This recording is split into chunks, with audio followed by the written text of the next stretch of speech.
Any friend of history is a friend of the Levarian.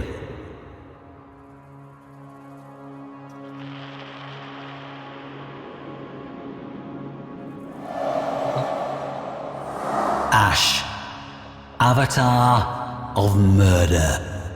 Patron saint of the Orokin school of political assassination, known as the Scoria.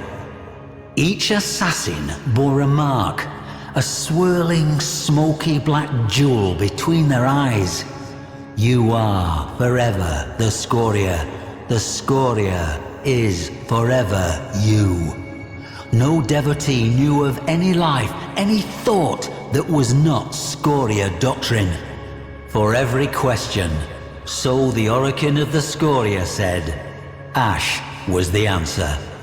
Two notable students of the Scoria's anthracite halls were also two brothers, Dom and Pilio.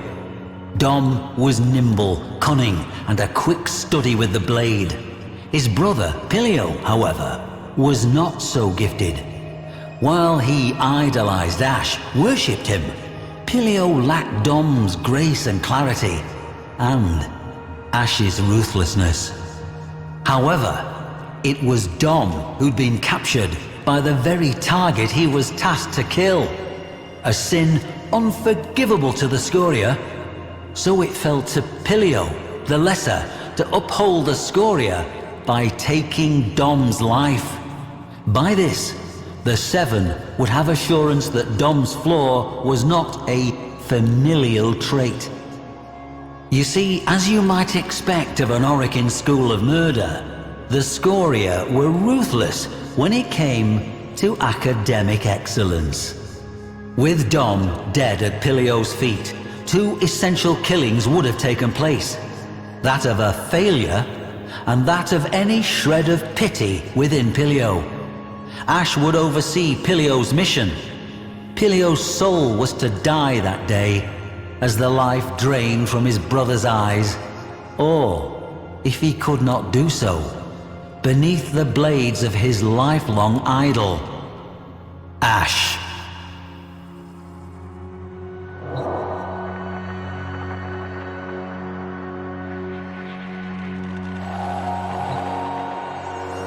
A sliver of pale sun found them close to a stately tower in the dusty heart of Martialis metropolis.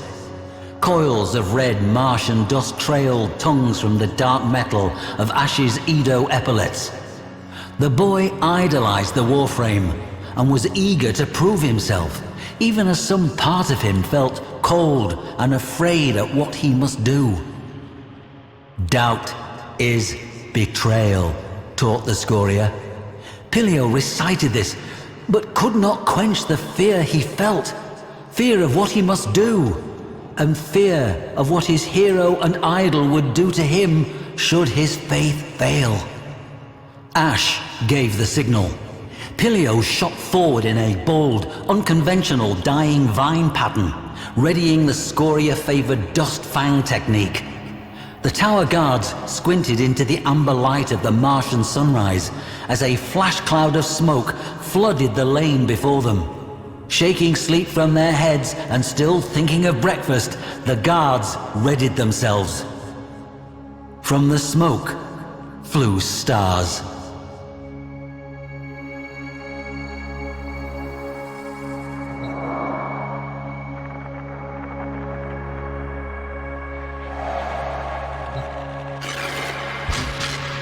Staring into the lifeless eyes of the guardsman at his feet, bile rose in Pilio's throat. The boy berated himself this weakness, this disgust.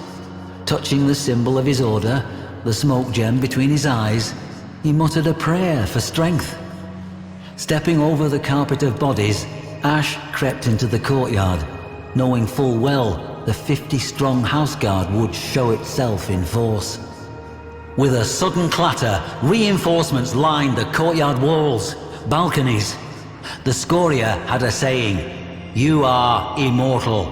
One mistake makes that otherwise." Ash had never made a mistake. Here were 50. With one swift movement, the Warframe swatted the boy into cover. unslung his Corster bow, and sprang into a flawless grey chrysanthemum combat solution. Shame reddened Pilio's face as the courtyard lit noon bright with the glare of 100 muzzle flashes. His blade dry in his hand.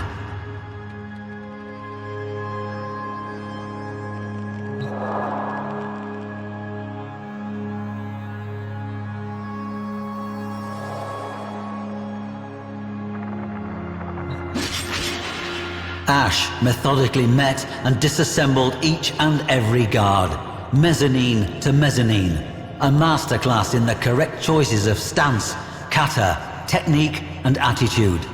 Bodies rained into the courtyard. Wincing, the boy looked away. Within minutes, 50 corpses lay at their feet. When Pilio felt Ash's shadow fall across him, he forced himself to look, trembling. Ash's inscrutable gaze pinned him. Chest tight, breath terrified and quick, Pilio forced himself to stand and face his assessor. He could not look at the bodies. Truthfully, he expected to die where he stood. If the Warframe approved or disapproved, he gave no sign. Rather, Ash opened an arm, showing the way toward Pilio's final trial.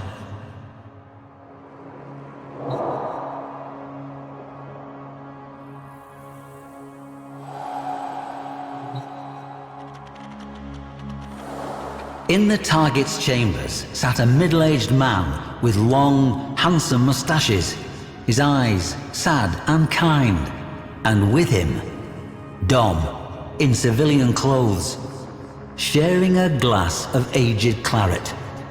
Pain cracked through Pilio's brain, the smoke gem between his eyes flashing hot.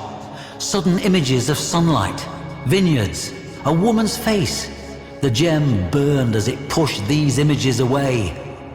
A young man with grand moustaches smiling and saying, "Of all the sons I could have had, I'm glad it was you two."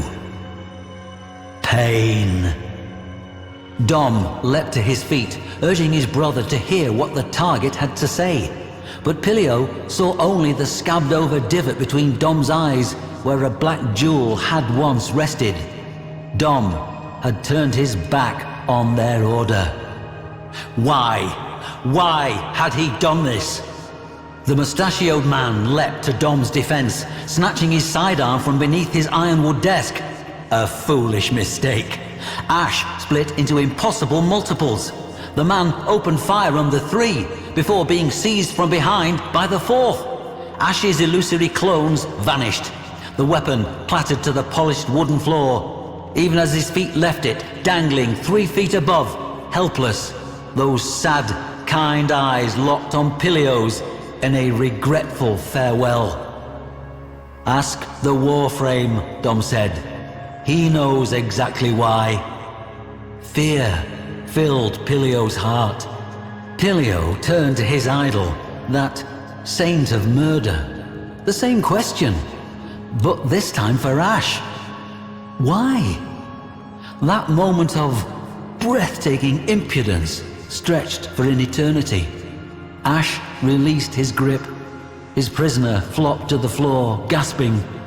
With one great hand, Ash reached toward Pilio's face and sank a vicious talon beneath that midnight jewel.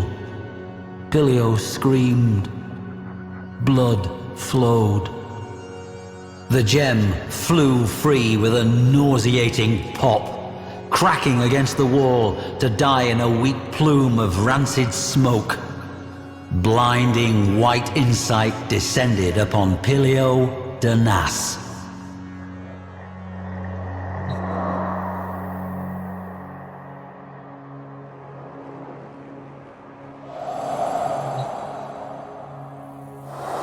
Pilio was Pilio de Nas. Everything the black gem had walled off within his mind was now laid bare. The Scoria had stolen the sons of Leo de Nas. Leo de Nas, kind-eyed Leo de Nas, was stealing them back. Of all the sons I could have had, I'm glad it was you two. Father and son beheld each other truly for the first time in almost 20 years. Pilio had long aspired to wearing the Edo armor, the highest honor, to signify his faith. But now he saw only the bare ribs of Ash's cremata Sayandana, signifier of death, and knew with certainty that was the sole credo of the faith he had followed. The boy, who until that moment had thought himself a lifelong killer, was now torn between the nocturnal life he thought he knew and the sunlit life he'd been stolen from. Torn between doctrine and family, and, blade in hand, torn between saving himself by killing his brother or dying alongside him at the hand of his idol. Ash waited, patient as the death he signified, in a room in a moment that felt suspended in eternity, waiting for Pilio's decision. The blade fell from Pilio's hand. Dom reached out and gently took that hand. Ash did not move. Leo Danas swept his boys up and out of that room, and, as a family, they fled the tower, the city, and Mars forever. Ash did not move.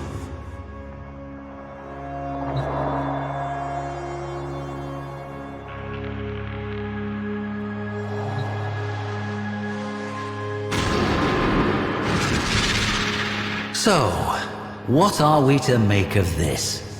Why did Ash, focal figure of the Scoria, go against doctrine and permit two boys who were both failures and traitors to fly free?